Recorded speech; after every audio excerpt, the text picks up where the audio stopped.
everyone. Hey everybody. Jeff and Steph's excellent Adventure. Yes. Oh yeah.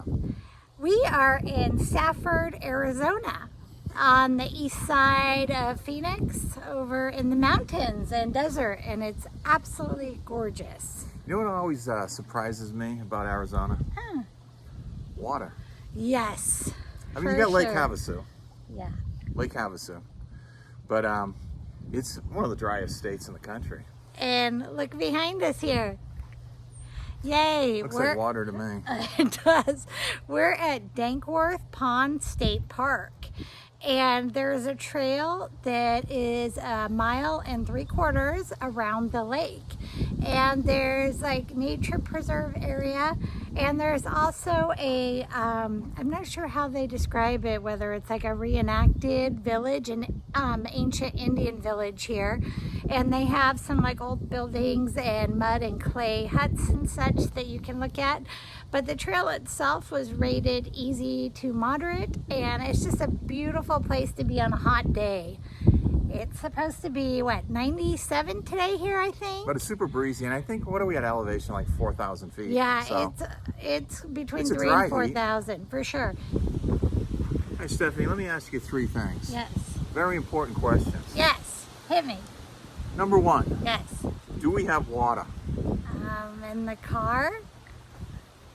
Okay. It wasn't that long of a hike, and we chugged a bunch before we came, so. Okay. Number 2. Yeah.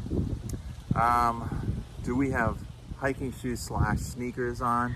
Or any good hiking footwear in general? Well, I'm gonna go with no. No. We have really good supportive flip-flops that are made for walking and hiking extensively. I wear Hokas, which are awesome, and Jeff wears the Hawaiian ones. I can't remember. They're called Walahalamala. Yeah, they start with an O, but the name is Lahahala. Which means hike freely in these. Yeah, so we're gonna roll with these today because it's supposed to be super hot, and so let's do it. Number 3. Yes. Will there be snakes? As in rattlesnakes, mostly. There could be snakes. It is snake season in the Southwest. September and October are snake season. We're going to be very cautious where we step and watch for them for sure. Boom, let's do this hike, Yeah, Stephanie. let's do this. So at the state park here, they do have a parking lot. It is $10 per vehicle per day. They have restrooms, vending machines. They have these nice covered picnic gazebos with tables, barbecues, and the trail itself is gravel. It looks lovely. There's a dock here. It looks like they allow fishing, but I believe I read that it's catch and release only. So the pond here is man-made. It was used for commercial catfish farming, and they have all sorts of fish in here now. There's also a lot of birds in the area, and it's a bird viewing area for people that come here. So an artesian spring is feeding into the pond here, and the water's running really steady.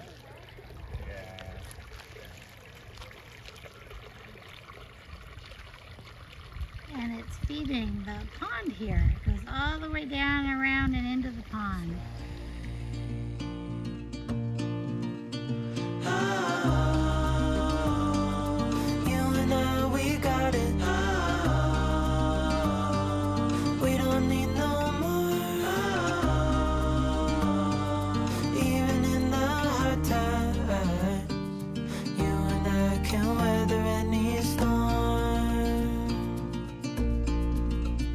Before I sleep, hear the crickets, see the moon, side by side and through and through. The water here is really clear.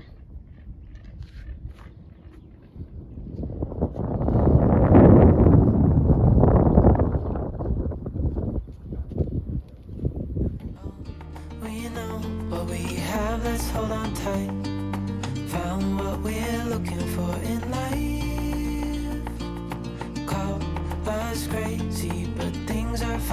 right. With you and I, the future is bright.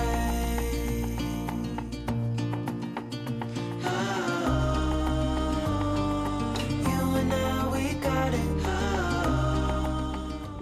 There are these gorgeous dragonflies and butterflies everywhere here. Some of the dragonflies are like 3 and 4 inches long and they're bright red. Really cool.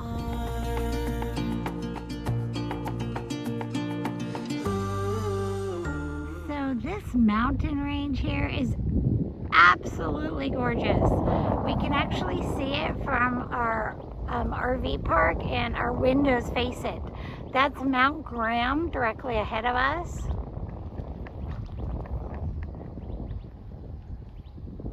When we wake, hear the birds and see the sun. Side by side, our fears are done. Oh, the good times just begun. Oh, we know what we have, let's hold on tight. Found what we're looking. So here's some different fish in the area. They're also showing rattlesnakes in the area. So we're going to be very mindful of that. So as Jeff and I have been traveling this last year. How great has it been, Stephanie? It's been absolutely amazing. Would you recommend it to any other folks that are considering this lifestyle? Yes, for sure. Yeah. Yeah, do it. Yeah, do it. No one's getting any younger. We're not getting any younger, and you don't want to wait till you're 70 and just go sit in your rocking chair and wait for the imminent. Yeah, let's get out and see the world. It's absolutely beautiful. Yeah. So over our year of travels, we've heard a lot of RV myths. Or presumed truthisms. Yeah, How do you like that? Yeah, it's true. And just from our experience now, we wanted to dispel some of those. I think they scare a lot of people out of this lifestyle, and it's unfortunate because they hear these things and these horror stories on videos, and we just want to say stop spreading these rumors. They're not true. We're even surprised by some YouTubers, the stuff we hear about certain things that we've seen almost the exact opposite of. For sure. Yeah, so I don't know. So let's go over some of these. First of all, What's the big one? there are no campgrounds, no sites available. Now, Yeah, now I don't know what the deal is with that, because now I'm thinking if people are going to like specifically maybe like KOAs and they're staying at a national park or right during outside the summer peak season. during the summer. Yeah. Yeah, because we can call ahead and get a place. I mean, okay, here's an example. The next day. We called Grand Canyon Campground, Campers I got a Village, bug friend. which typically is, you can't get a space there 4 to 6 Yeah, months out. at And we South called. Rim Grand Canyon. Yeah, and we called and got the space we wanted for a week. Yeah, for a week. In They told us they September. had several. Yeah, and Yeah. there was no problem at all.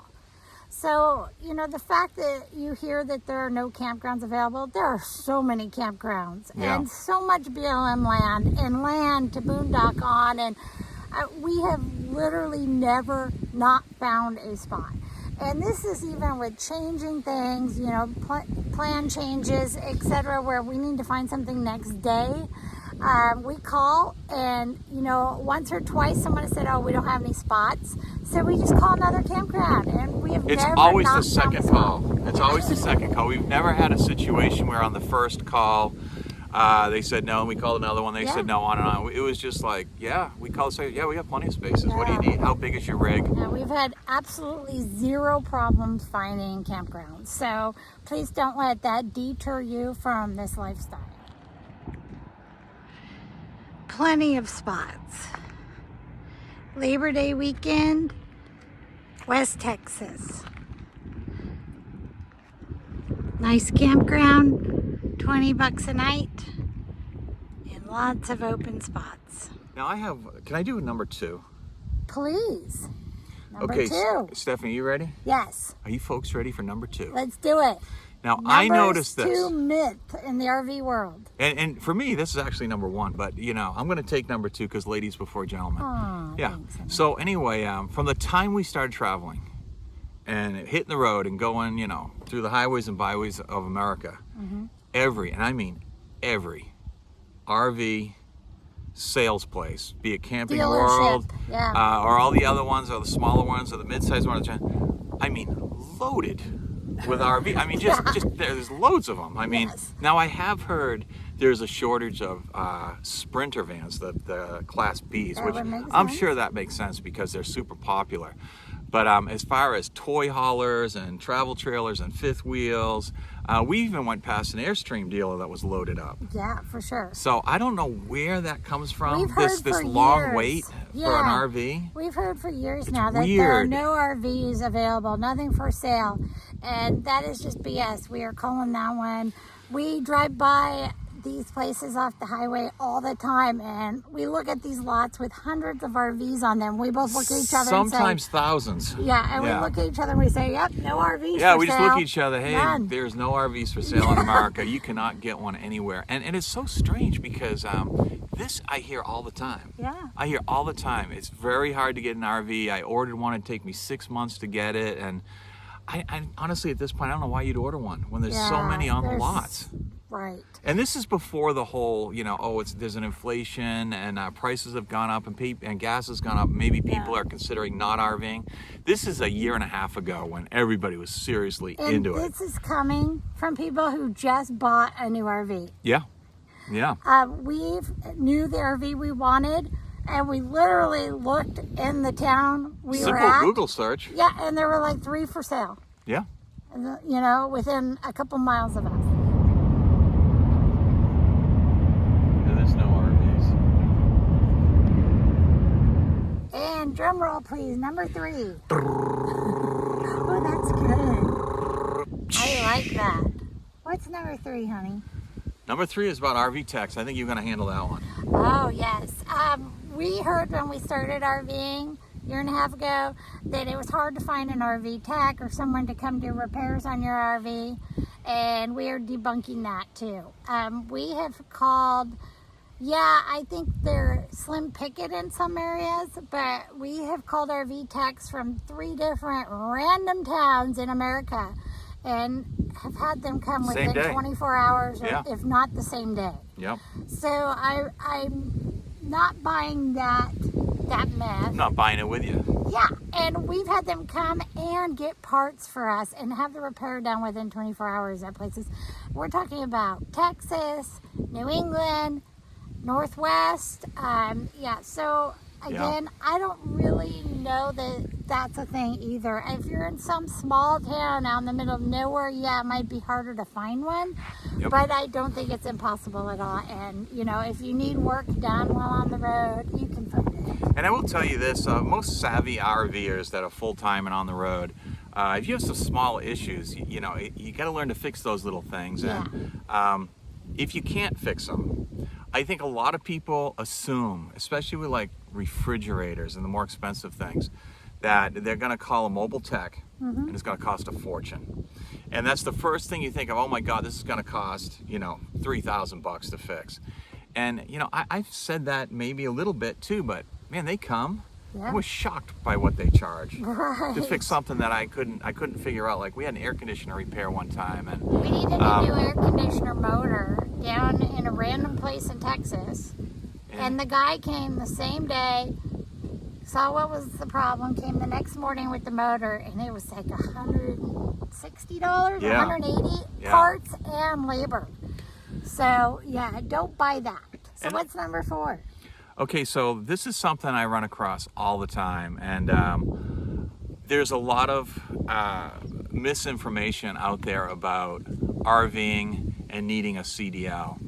So I'm going to tell you exactly what it says and how it's written and what it means, and you can tell me, you can leave comments and tell me that I'm wrong, but I know this to be true. So that's in layman's term, needing a commercial license to drive your rig. Commercial driver's license. Now, a lot of people assume that they're pulling something over 26,000 pounds, which sometimes says you need a CDL, or you're driving a 40-foot plus motorhome. Here's the difference, and it's very simple and it's easy to remember. If you're pulling an RV and if it's over 26,000 pounds, or the biggest fifth wheel, or the biggest motorhome on the planet, if it's for recreational use only, it does not come under the guises of being commercial. Commercial is just what it says. Commercial is to make money off of it. You need a commercial driver's license, but we are in the recreational vehicle business. As long as you're designated as a recreational vehicle in the United States, you do not and will never need a CDL. Yeah, Boom. we read this question all day long. Comes up all the time. On sites on like Facebook and our village.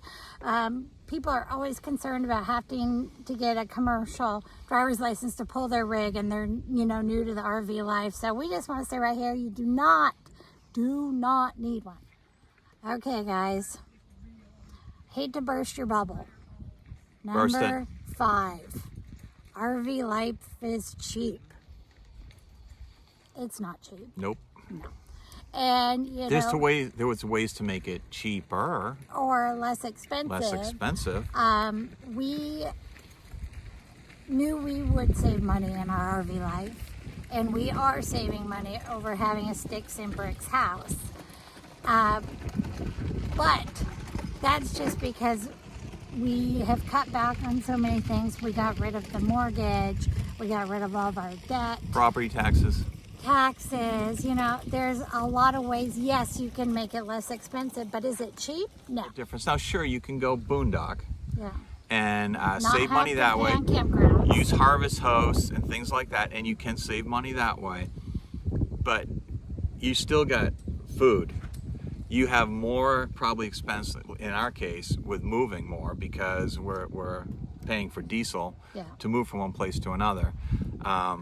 So you still have minor bills like cell phone bills. We kids have in little college? things. Yeah, little things. You gotta give kids money, or you got pet meds. We got a lot of pet meds.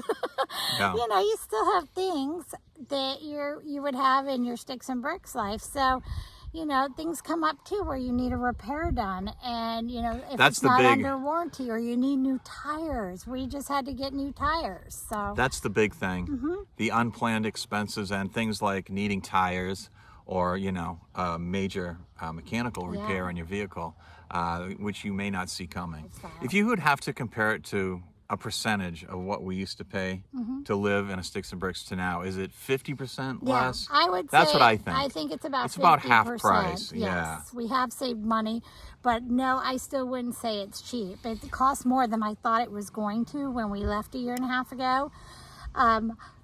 I guess just because of the price of diesel and gas being so inflated, and the cost of food going up, we are, And the price of campgrounds, frankly, have gone up too. Yeah, they have. We're spending more money than we were when we started a year and a half ago. Well, Stephanie, I have one. Yeah. This is our final one, number 6. Yeah, there's probably a lot you could add, but I mean, this is just like the things that we think of Yeah, off the that top really of our head. stand out, that that stand we out. hear from people all the time, Yeah. or people ask us questions about it. So we just wanted to put it out there for you all to hear. So here's the big thing. I don't know if people thought we were like princesses or something, but are we roughing it, Stephanie? Yeah, we hear that living the RV life is roughing it. Now, as they clearly say. you could be, Yeah. because there's so many ways to do this. But for us, personally, we're squarely glampers. Yeah, we are glamping. We are not it. campers. We're travelers. We're traveling the country to see things and so forth, and we're not... in our nice house on wheels, our nice tiny home on wheels. I can tell you how many fires we've had in a fire pit with wood in a year and a half.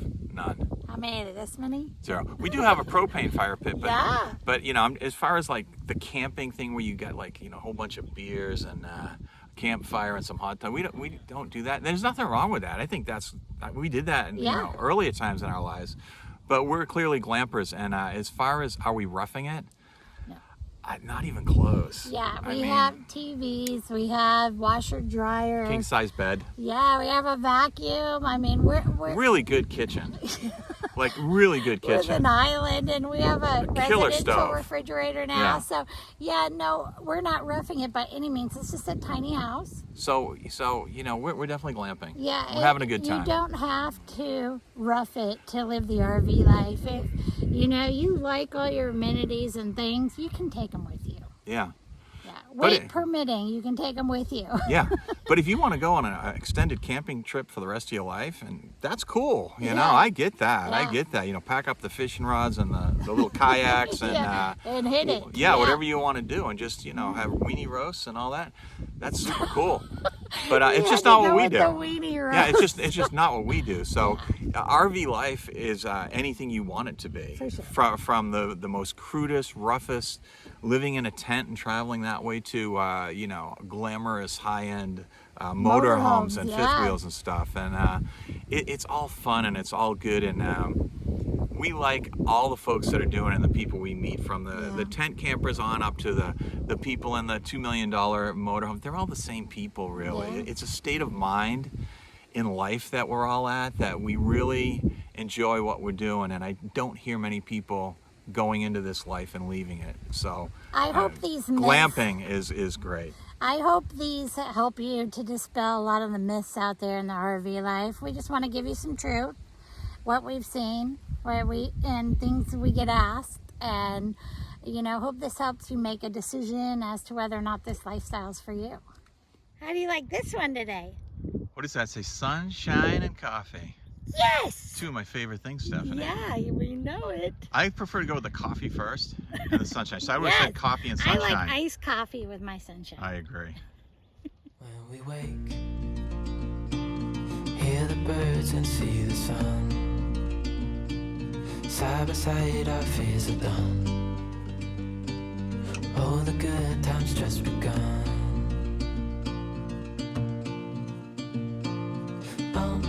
We know what we have, let's hold on tight. Found what we're looking for in life. Call us crazy, but things are finally right. With you and I, the future is bright.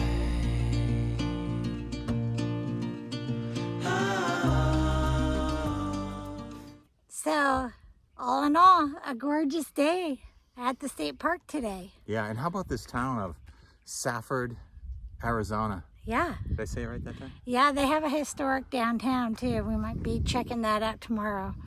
So, looking forward to that. Yeah, it's somewhere we haven't been yet, so always fun for us. We came to this pretty bustling community of about 10,000. That's really a nice town. Yeah. And the mountains here are amazing. What's that sound? Uh-oh. Something behind us is chirping or honking or something. Right. So, yeah, thanks for coming along with us today on our if I can speak, our walk, hike, talk. We had a great day. It was awesome. Yeah. Now, I just want to say something here, Stephanie. Okay. I want to thank our subscribers. Yes. Because our subscribers are awesome. Yeah. You know? Yeah. You guys rock. We have a dedicated group that watches us religiously. Yes. And those other people we just hook and say, you got to check this out. Yeah. Because it's awesome. Yeah, we're having fun. Yeah. Yeah, for sure. So don't forget to like, comment, and subscribe. Yeah, if you have not subscribed yet, go ahead and do that. To Jeff and Steph's excellent adventure. Take care. Thanks, guys. Bye. See you soon. Hey, Stephanie. Yeah. Guess what? What? I can't wait till the Grand Canyon. Yes. Coming up soon? Yeah, stay tuned. Grand Canyon visit soon. So, a beautiful day at the lake today, huh? Really or nice. the pond. Yeah, and how about this town of Sanford, right? Arizona? It's awesome. Safford. What is it? Safford. What did I say? Sanford. Safford? Yeah, Safford. Okay. Side by side, our fears are done. Oh, the good times just begun.